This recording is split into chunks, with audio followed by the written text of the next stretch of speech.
Hey guys, so you have one big task left for this week, deliverable 3, which is IXL.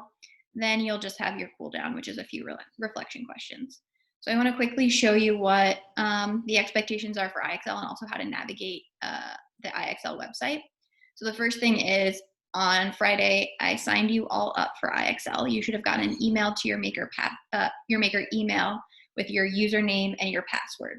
I have those username and passwords. If you don't see an email in your account giving you that information, please email me or send me a message on Reminder on Instagram, and I will give you your username and your password so that you can get in and do this. Okay, so I'm going to go ahead and share my screen and show you the basic expectations for IXL.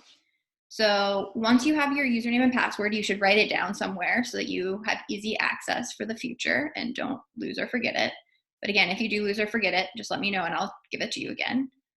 You're going to click here and it's going to take you to a page that looks like this. You're going to, up here at the top, you have a space for your username and your password. So I'm going to use Jade's username and password to illustrate how this works. Okay, so you would type this in, you would take the password it assigned you and type it in. If you want to hit remember, if you're using a computer where you want to just stay signed in, that's fine. You hit sign in. You're immediately going to go to math, and then you're going to go down to whatever grade level we tell you the skill is in. So they kind of scattered the geometry skills. What we're going to do first, you can see in this box the skills we're going to use, and I also put the first skill in this checklist of like steps to do, CC.2.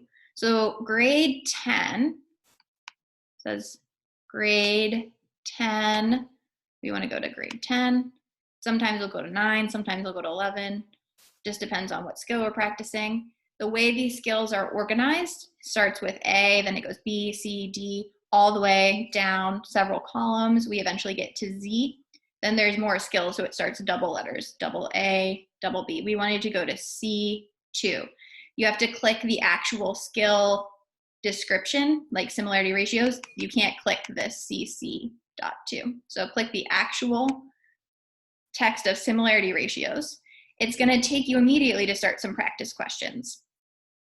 So it'll show you the number of questions you've answered, the time elapsed, as in how much time you spent on this skill, and then your SMART score out of 100.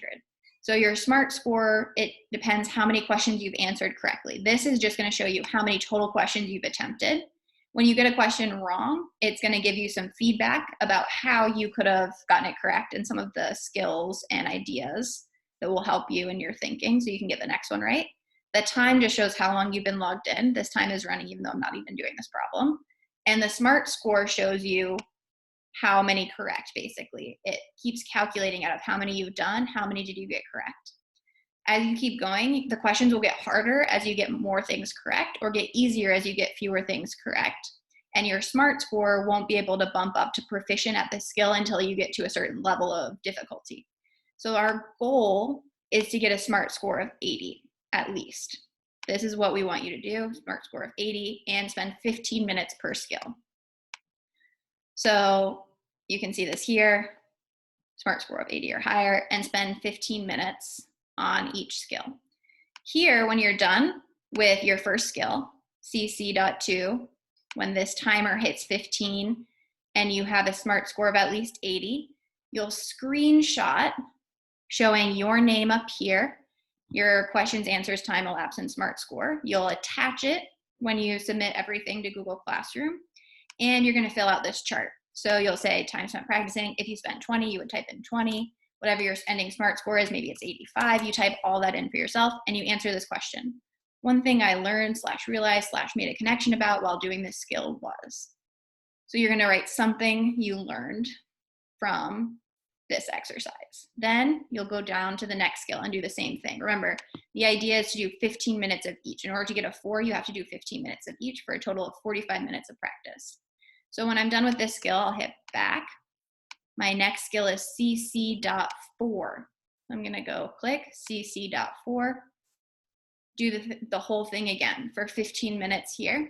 The time resets for each skill. So the goal here is, again, 15 minutes and a SMART score of 80. You're not going to be able to get this SMART score of 80 unless you answer like a decent amount of questions.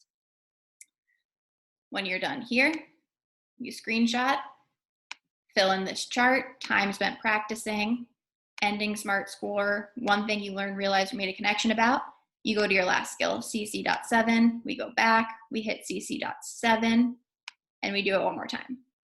So this is the main idea. If you have questions, concerns, not sure about how to make the website work for you, email me, come to office hours. I'm really happy to help. I think this will be a fun way to review and boost your similarity standard and jump rope, but we have to make sure everyone can access the website. So if you are having trouble, please, please, please email me so that I can help you. All right, well, I hope you have fun on IXL, and let me know how it goes. Bye.